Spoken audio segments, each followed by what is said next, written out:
to step up.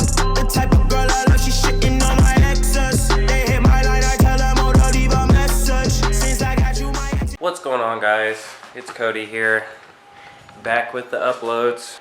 Been super busy this past year, so I haven't had a lot of time to really go through and make videos, upload them, edit them. Like, I mean, you guys know there's a lot that goes into making these, and it definitely is time consuming. We had a baby, started a business, and that's what's been taking up all our time. With that being said, I figured I'd start this channel back up again with a bike rebuild. So we're gonna be rebuilding my bike. So this is the R1. It's a 2009, but we are going to do a couple of things to it. Pretty much, it'll be it's a 09, but we're gonna put the 2014 front end on it. We'll do a 2015 tail conversion on it as well. I already had that on my previous setup, so for all the guys that have been wanting to know about it, I figured I guess now would be the time for me to put a video on how exactly I do it. So yeah, clearly you guys can see this is a wrecked bike, so you're gonna have to salvage to these parts, basically reuse whatever's good, and then honestly I already have most of the other parts, just all over the place really. So before I actually start stripping the bike down and putting you guys on time-lapse videos, I seriously need to straighten this garage out. It is a mess right now. We just moved too, so I've just kind of piled stuff across, and there's tools everywhere because I've had a bunch of projects. And then this is the aftermath of Mother's Day, a little project I did for Jordan. So I think it's time for me to straighten all this out. That way it's a little bit more eye-pleasing for when we're doing this rebuild. So I'm going to set you guys up on a tripod and straighten up the garage, and then I'll be back.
Alright guys, I'm back.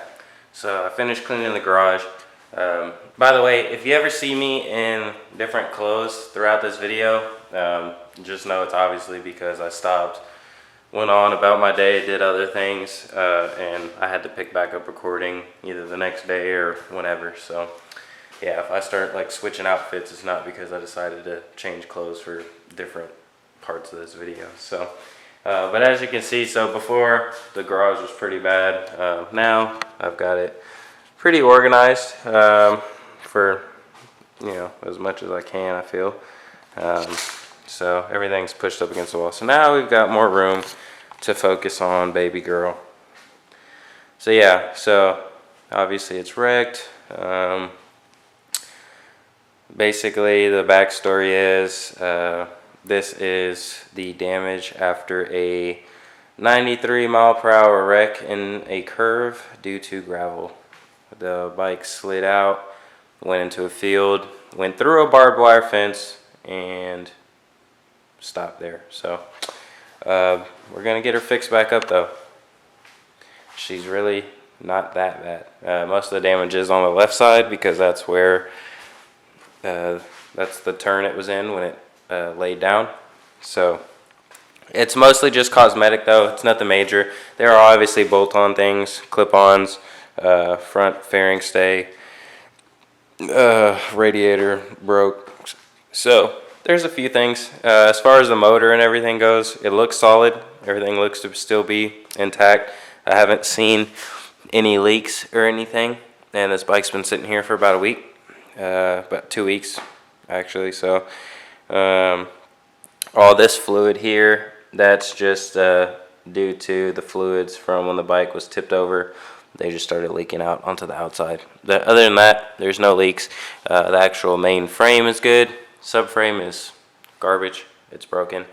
But I already have pretty much everything here that's going to put this bike back into a beautiful R1 again. We are doing a couple cool things.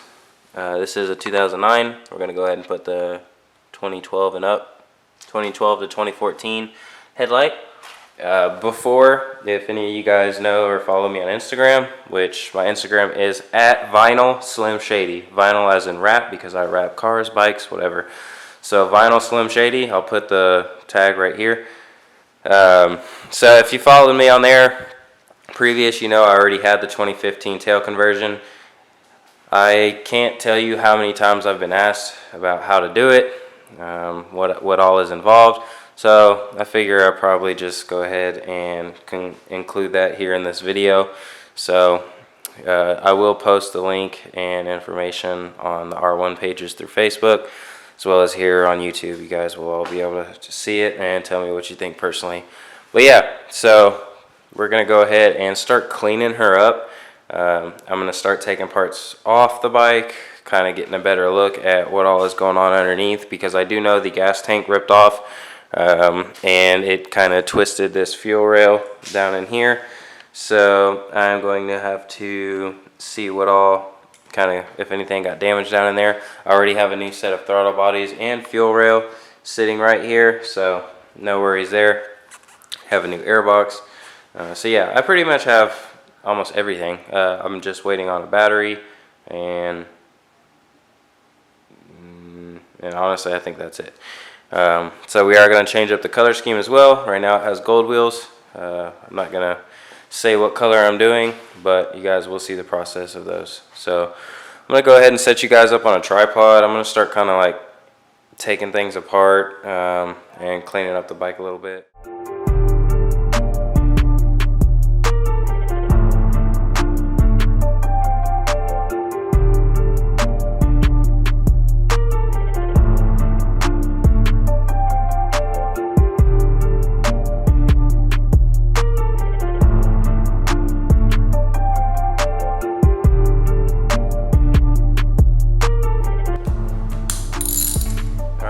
For this, to take the R1 airbox off, it is 4 Allen heads across the bottom row of the throttle bodies, and then you've got 2 that you have to raise up the upper stacks, and there's 2 holes that you can poke through, and those will take the middle section off.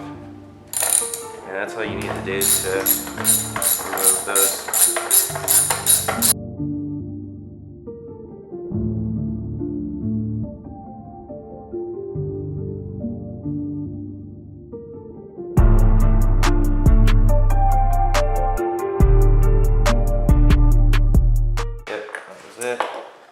Boom, airbox is off. Alright.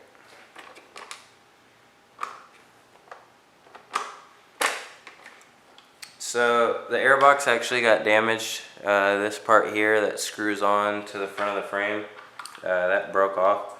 I have a new airbox, so that solved that problem.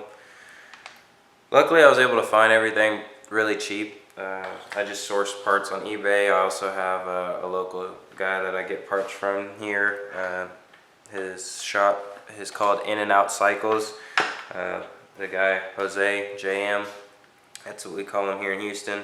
Shout out to him. He always hooks me up on prices for, you know, whatever I need. So if you guys are ever in Houston, check him out.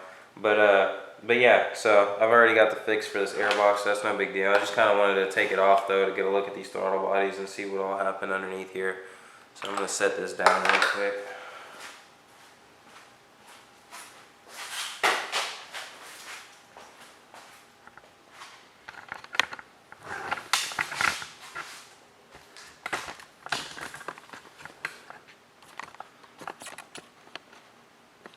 So as you can see, the throttle bodies are already off the motor. They shouldn't be like that. They're held together with clamps on both sides.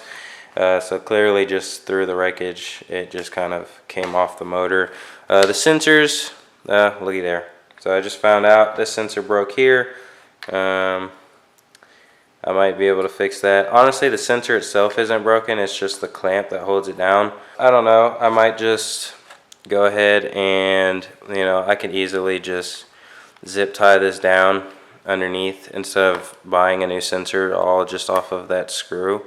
I don't really see a reason why I need to buy a new sensor just for that.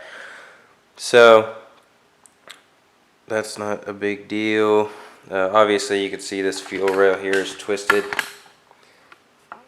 right here. I'm gonna go ahead and just pretty much take these completely off and look underneath and make sure the motor itself, everything underneath there still looks fine.